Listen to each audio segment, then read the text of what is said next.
한겨레 신문 탐사팀의 김완 기자입니다. 어서 오십시오. 네, 안녕하세요. 네. 극우 기독교 세력 네. 어떤 세력입니까?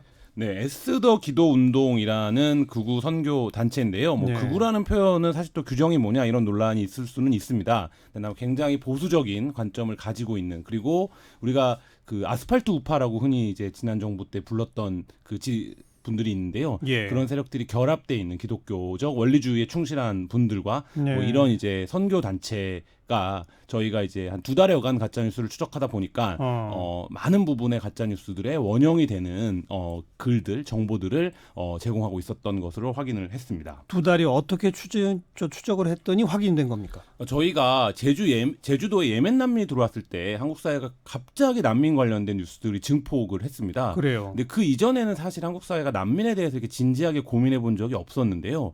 그때 쏟아져 나온 난민 관련된 뉴스들이 굉장히 자극적인 것들이었습니다. 그 스웨덴 성폭행의 92%를 난민이 저지른다. 아프간에서는 내국인보다 그러니까 난민들이 그 성범죄율이 79배가 높다. 이런 것들이죠. 예. 그러니까 이제 수치가 동원이 되고 해외에서는 이미 보도가 됐던 내용이다. 이런 부분들이 이제 근거로 따라 붙었어요. 네네. 그래서 저희가 이제 그런 것들을 쭉 추적해 올라갔습니다. 그러니까 과연 이것들이 어떻게 시작되었는가, 그리고 그 근거가 되고 있는 것들은 정말 사실인가, 예. 이런 부분들을 추적을 하다 보니까 예. 예멘 난민이 입국하기 한 1년여 전쯤에 에스더 기도 운동의 그 홈페이지에 그 에스더 기도 운동의 대표가 이미 공지사항으로 그 내용들을 다 올려놨던 부분들, 그리고 그것들이 쪼개져서 이렇게 카카오톡이나 유튜브 등에서 재생산이 되고 순환이 되는 이런 이제 유통의 전파 경로도 저희가 확인을 했고요. 네. 그 외에도 저희가 22개의 가짜뉴스를 선정을 해서 그 가짜뉴스들이 어떤 경로로 유통이 됐는가, 이 부분을 추적하다 보니까 그 가짜뉴스들을 주요하게 말했던 유튜브 채널들, 그리고 그 유튜브 채널들에서 그 가짜뉴스를 말했던 주요한 인사들이 모두 직간접적으로 기독교 계열의 에스더 운동과 연결이 되어 있다는 점을 저희가 연결망 분석으로 확인을 했습니다. 그래요. 이 에스더 기도 운동이란 건 언제부터 시작된 모임입니까? 그러니까 이게 2007년도에 시작이 됐는데요. 예. 초교파 기독교 운동을 표방을 하고 있습니다. 예. 근데 이제 시작하자마자부터 사실 이제 이런 정치 개입 활동들을 주로 벌여왔는데요. 차별금지법 관련된 재정 반대 운동이라든지, 그다음에 이제 동성애 관련된 운동들, 그리고 동성애 반대 운동이죠. 예. 그리고 학생 인권 조례나 그 지역 인권 조례들에 반대하는 활동들을 주요하게 벌여왔고요. 네. 그래서 그런 것들이 다 이제 어쨌든 그 자신들이 해석하는 교리에 따라서 기독교적인 관점에서 접근을 하는 활동이다, 이렇게 얘기를 하고 있는데요. 예. 저희가 이제 취재를 해본 보수 단체들이나 기독교 단체들 내부의 그 말에 따르면 이들의 활동 내역도 저희가 이제 꾸준히 확인을 했는데요. 네. 이 부분을 종합해 보면 기독교 내에서 보수 세력 내에서 청년 조직을 양성하는데 굉장히 그 큰 공을 들여왔고, 최근 들어서 이제 집회라든지 이런 부분들에서 굉장히 이제 허브 조직으로 떠오른 이런 상태였습니다. 예. 여기에 조직적 규모가 얼마나 되고 이런 것까지 혹시 파악이 됐습니까? 네, 저희가 내부자들을 통해서 여러 자료들을 입수를 했는데요. 등록돼 있는 회원은 한 7천여 명 정도가 있는 것으로 확인이 됐고요. 그 중에 실제 이제 정말 진성회원이라고 불러야 될까요? 이런 분들은 한 2, 3천 명, 그리고 한 실제 활동하시는 분은 수백 명 규모로 듣고 있는데요. 예. 그 숫자가 중요한 게 아니라 이들의 활동 방식이 어떤 집중적인 선교학교, 그리고 여러 가지 분야의 포럼, 세미나, 그리고 청년들에 대한 교육활동, 이런 것들이 주입니다. 네, 그러니까 여기를 네. 거쳐가시는 분들은 연인원으로 따지면 굉장히 많은 숫자가 된다는 거고요. 실제로 이들이 1년에 2번 정도 굉장히 큰 집회를 여는데, 일반 이제 신실한 건전한 기독교를 믿는 분들은 그냥 기독교 관련 무슨 행사인가 보다 이러고 이제 참석을 하시는 분들도 많이 있는 거예요. 예. 그래서 한 1,500명, 2,000명 정도가 참석하는 행사를 기획할 정도로 규모는, 그러니까 이름이 알려진 것에 비해서 활동 규모나 양상은 굉장히 좀 광범위하고 이렇게 기층 조직들 밑바닥에 뿌리를 두고 있는 이런 조직이었습니다. 네. 또 요즘 에스더가 화제가 돼서 저도 좀 보니까 우리 한민족이 이스라엘 부족의 후예다, 이런 네. 주장도 한다면서요? 본인들이 그 얘기를 노골적으로 하면 이단 시비에 휩싸일 수 있기 때문에 어허. 본인들이 그 얘기를 노골적으로 하지는 않는데요. 그 에스더가 주최하는 강연들에 참석하시는 분들 중에 그런 입장을 강하게 이제 강연에서 그래요? 얘기를 하고 예. 실제로 이제 해외 사역을 갈 때도 이런 이제 조류를 신사도 운동이라고 부르는데요. 기독교 내에서 이미 이제 이단으로 지정된 교리인데 이런 이제 시설을 간다든지 뭐 이렇게 연계된 활동들 하고 있는데 이게 뭐 긴 얘기지만 간단히 말씀을 드리면 한민족이 이스라엘 부족 12민족 중에 하나의 후예다 이렇게 보는 관점입니다. 네, 그래서 네. 이제 우리가 그 이스라엘의 핍박이나 이런 것들이 곧 우리의 이제 핍박이나 이 되는 것이고 북한 민족도 여기서 이제 북한 사역 그러니까 이른바 이제 보수 기독교들이 주로 얘기하는 북한 사역의 당위나 정당성이 찾아지는데요. 예. 그러니까 북한 민족도 이렇게 선택받은 민족이기 때문에 우리가 구원해야 된다 이런 이제 논리로 접근을 하는 겁니다. 언제부턴가 태극기 집회에 태극기랑 성조기가 나오다가 이스라엘기가 나오기 시작했잖아요. 그래서 저희 혹시 탐사 관련이 있는 거 아니에요? 네 그렇죠. 저희 탐사팀이 이 주제를 시작할 때 첫 번째 궁금증이 그거였는데요. 어허. 그때 왜 이스라엘기가 등장했는가? 그 이스라엘기를 도대체 누가 들고 나왔는가? 예. 이런 부분들에 대한 이제 취재를 시작을 하면서 보수 세력 내에 어떤 세력 교체 같은 것들이 이루어지고 있다. 예. 이런 부분들을 좀 확인을 할 수 있었습니다. 그러니까 예. 그 이전에 보수 세력의 집회, 아스팔트 집회를 주도하던 세력들이 많이 퇴조하고 새롭게 이 에스더를 중심으로 한 청년 극우 기독교 세력들, 그 다음에 탈북 사역을 통해서 구축된 이제 동원되는 탈북자들, 그 다음에 가짜뉴스 등을 통해서 조직된 노년층들이 새로운 주력으로 자리를 잡았고 예, 그 예. 과정에서 그 집회를 주도하는 한 세력에 의해서 이스라엘기까지 등장하는 이런 상황들을 확인을 할 수 있었습니다. 네. 2007년에 만들어졌고 초창기부터 뭐 동성애 반대 뭐 이런 등등의 정치 개입적인 활동들을 해왔다고 하셨는데 가짜 뉴스를 시작한 건 언제부터라고 봐야 됩니까? 그러니까 내부자들에 따르면 초창기서부터 이제 그런 인터넷 여론이나 이런 부분들이 굉장히 활동 주력이었다고 하는데요. 예. 저희가 이제 실제로 증거로 확인한 것은 2012년 대선 전부터였습니다. 이번이 아니라 지난 대선. 지난 대선이죠. 그러니까 지난번에 이제 박근혜 대통령이 당선됐던 예. 죄송합니다. 그 대선인데요. 당시에 이미 문재인 후보에 대한 가짜 뉴스를 굉장히 여러 가지 버전으로 퍼뜨렸던 것들을 저희가 구체적으로 인터넷에 뿌려져 있는 것까지 다 확인을 했는데요. 네. 내용은 이런 겁니다. 지금도 그 가짜 뉴스 굉장히 많은데 문재인 후보의 공약은 고려연방제다. 그다음에 문재인 후보의 당시에 이제 부산저축은행 사건이라는 게 2000년대에 있었는데 있었죠. 예, 그때 이제 문재인 그 대통령이 청와대에 있었습니다. 근데 그때 뭐 그 관계자들을 봐주고 먹튀를 도와줬다. 뭐 이런 내용이라든지 그리고 문재인 후보가 굿판을 벌였다. 굿판. 예, 그러니까 문화예술인들을 만나는 자리에서 굿 공연을 관람하는 사진 같은 것들이 있습니다. 당시에. 근데 실제로 굿판을 벌인 것이다. 예. 뭐 이런 식으로 해서 그거를 당시 주요한 그 포털 카페들이나 트위터 등에 유포를 한 거고요. 네. 또 이들이 동성애 문제를 중요하게 생각하기 때문에 그 교육감 선거에도 여러 차례 개입을 했습니다. 그래서 당시 이제 대선을 할 때 이수호 교육감이 진보 단일 후보로 예. 이제 서울시 교육감으로 나왔었는데 예. 그때 뭐 이수호 후보는 북한이 밀어주는 후보다. 그다음에 이수호 후보의 공약은 종북이다. 뭐 이런 이제 가짜 뉴스들도 만들어서 트위터나 이런 데 적극적으로 퍼뜨렸습니다. 네.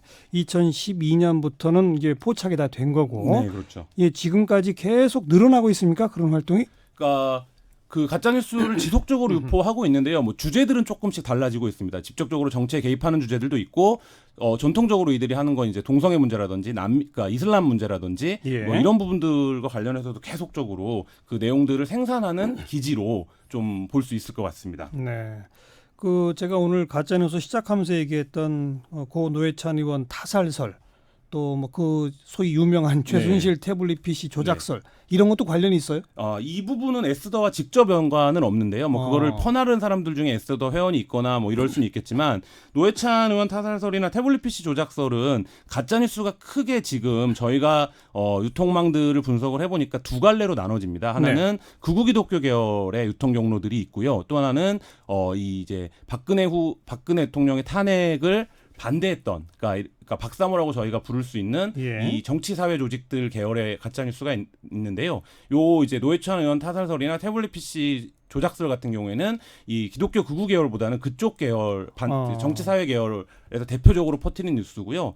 노회찬 의원 타살설 같은 경우는 굉장히 명확하게 그 유통 경로를 저희가 확인을 했는데요. 네. 타살설이 나오고 나서 한 유튜브 채널이 노회찬 의원이 이제 사망 소식이 알려지고 나서 한 유튜브 극우 성향의 유튜브 채널이 타살설을 제기합니다. 음흠. 근데 이 가짜 뉴스가 만들어지는 어떤 메커니즘이 있는데요. 이게 뭐냐면 권위 있는 사람이 이렇게 얘기했다. 혹은 해외 언론은 이미 이렇게 얘기하고 있다. 뭐 이런 이제 근거가 제시가 되는데 뭔가에 기대야 신빙성이 높아지니까. 그렇죠. 예, 발언의 메신저의 신뢰도를 높이는 거죠. 예. 그 방식에서 이제 그 한 의사, 건국대 의사가 등장을 해서 자기가 봤을 때 여러 정황으로 봤을 때 타살인 것 같다. 이렇게 유튜브 채널에 출연을 해서 얘기를 하고 이 부분들이 여러 그 같은 성향의 그 유튜브 채널들로 퍼져 나갑니다. 네, 그리고 네. 급기야 그게 이틀 후에는 한 종편 채널의 뉴스에 보도가 되는 상황이 되면서 이 사이클이 완성이 되는. 그래서 유튜브 내 가짜 뉴스들도 특종을 하는 채널들이 있습니다. 그렇죠. 그러니까 이 노회찬 전 의원, 그러니까 노회찬 의원 타살설도 그렇고, 뭐 예를 들면 북한군 땅굴설 같은 것들도 지금 유튜브에 굉장히 광범위하게 퍼져 있는 가짜 뉴스 가운데 하나인데, 예, 이것도 예. 이제 그 한 유튜브 채널에서 특종을 한 거를 여러 같은 성향의 극우 유튜브 채널들이 서로 인용해가고 퍼가고 퍼나르기. 예, 이러면서 이제 그 하나의 그 밴드를 형성하는 뭐 이런 과정입니다. 그러니까 김한 기자가 두 갈래로 하나는 극우 기독교 성향, 하나는 탄핵 반대 정치 사회 세력들 이렇게 했는데 서로 또 퍼나르죠. 네, 서로 그런 퍼나르고요. 식이죠. 그러니까 어떤 이슈들에서는 굉장히 중첩되어 있고요. 또 이제 어떤 것들은 또 이쪽 한쪽에서 또 반론을 하기도 합니다. 네. 그러니까 이 가짜뉴스 생태계 시장에 저희가 유튜브를 보니까 굉장히 이 채널들이 최근 1년 사이 급성장을 했습니다. 그랬다면서요. 예, 한 140% 정도 성장을 했는데요. 그러니까 1년 전에는 저희가 이제 확인한 상위 20개 보수 채널이 한 75만에서 80만 정도의 구독자 수가 있었는데 예. 지금은 200만이 넘었거든요. 1년 만에요. 이야. 그러니까 굉장히 급성장을 이뤘는데 예. 이 급성장의 배경이 바로 서로 이렇게 콘텐츠들을 공유하고 또 어떤 경우에는 적극적으로 반론하면서 논쟁을 붙으면 사람들이 굉장히 흥미로워 하잖아요. 자기들끼리 논쟁을 해요. 네네네. 그런 이제 콘텐츠. 그러니까 예를 들면 문재인 대통령이 금괴를 도구를 했다. 뭐 이런 가짜 뉴스가 있었는데 금괴를 도구를 했다. 네, 뭐. 근데 그 부분을 또 다른 가짜 뉴스를 여러 개를 전파한 채널에서 그것만은 아니다. 아하. 뭐 이렇게 이제 반론을 하는 거죠. 아하. 그러면 이 채널의 충성스러운 구독자들 사이에서 이 논쟁을 관전하는 재미가 생기잖아요. 알겠습니다. 예, 뭐 그렇게 되는 겁니다.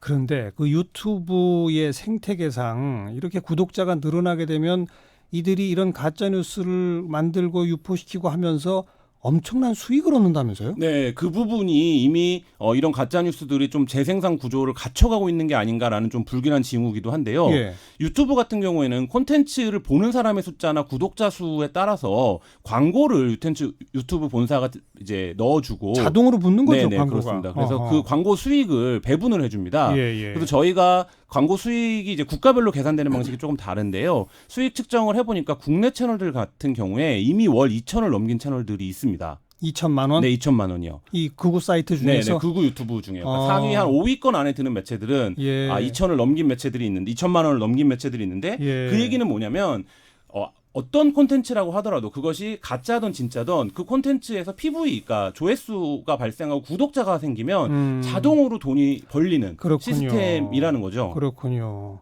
그 에스더 기도운동이 직접 운영하는 유튜브 채널은 없습니까? 있긴 있습니다. 있어요? 근데 실제로 이제 구독 순위가 유튜브에서는 그렇게 높진 높지는 않아요? 않고요. 그러니까 이 에스더 기도 운동은 어떤 콘텐츠를 생산하는 것, 실제 그러니까 텍스트로 된 콘텐츠를 생산하는데 지금까지는 주로 하고 그 숙주로 기능을 좀 하고 있는 것 같고요.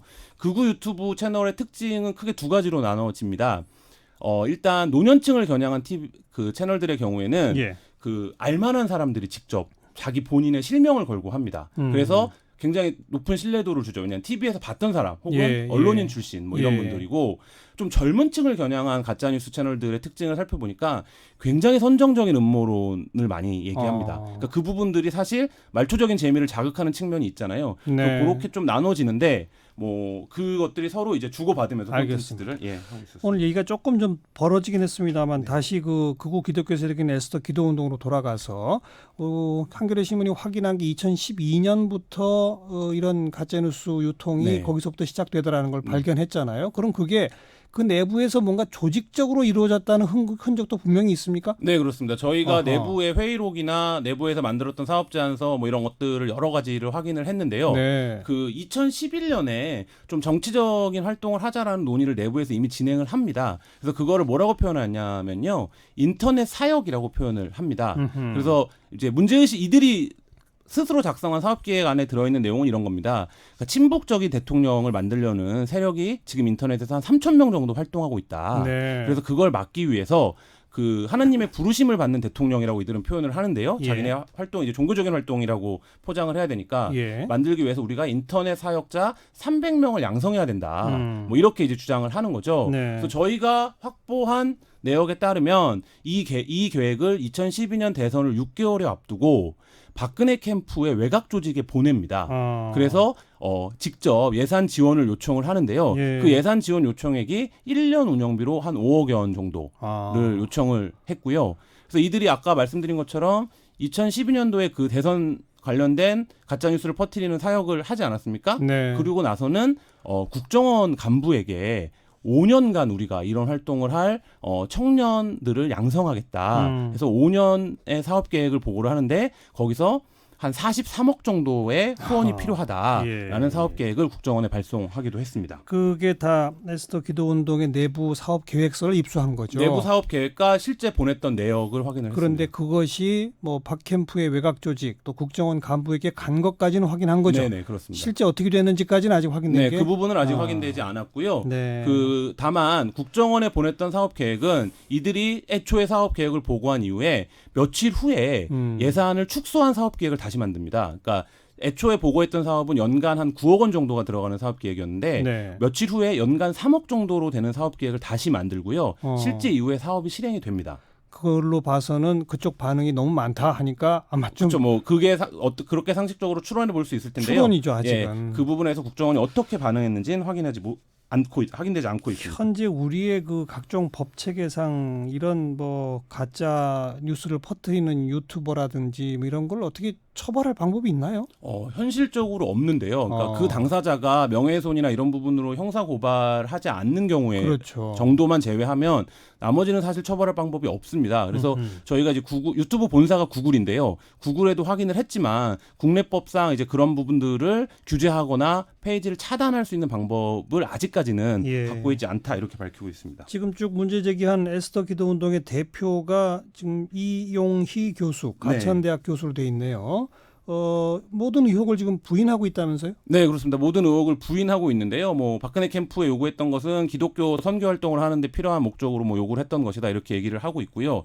본인들이 뿌렸던 가짜 뉴스도 다른 이제 근거들을 대면서 가짜 뉴스가 아니다, 근거가 있는 거다 뭐 이렇게 얘기를 하고 있고 어떤 부분 틀린 것은 우리는 언론인이 아니기 때문에 예, 우리가 뭐 100% 사실관계를 확인하고 얘기해야 되는 건 아니지 않느냐 뭐 이런 이제 해명도 저에게 했는데요. 예. 어쨌든 지금까지는 관련 내용을 다 부인하고 있는 상황입니다. 법적 대응에 나서거나 뭐 아직 그런 단계는 아닙니까? 뭐 성명에서는 이제 저희 민영사상의 책임을 묻겠다라고는 했는데요. 뭐 저희가 그 이제 전통 언론들이 보도를 할 때 그냥 어떤 막연한 생각으로 보도를 하는 경우는 사실 없습니다. 그래서 저희도 에스더가 보도했던 가짜뉴스 다 확인을 했고요. 뭐 예. 이런 부분들을 확인을 다 마친 상태에서 보도를 했던 것입니다. 이제는 우리가 그냥 뭐 별별 뉴스들이 다 떠도네 하고 방치할 문제가 아니라 그 실태를 좀 정확히 알아야 할 필요가 있겠네요. 네. 한 걸음 한 걸음 다가가는 것 같습니다. 네, 한겨레 탐사보도팀의 김완 기자 수고하셨어요. 네, 감사합니다.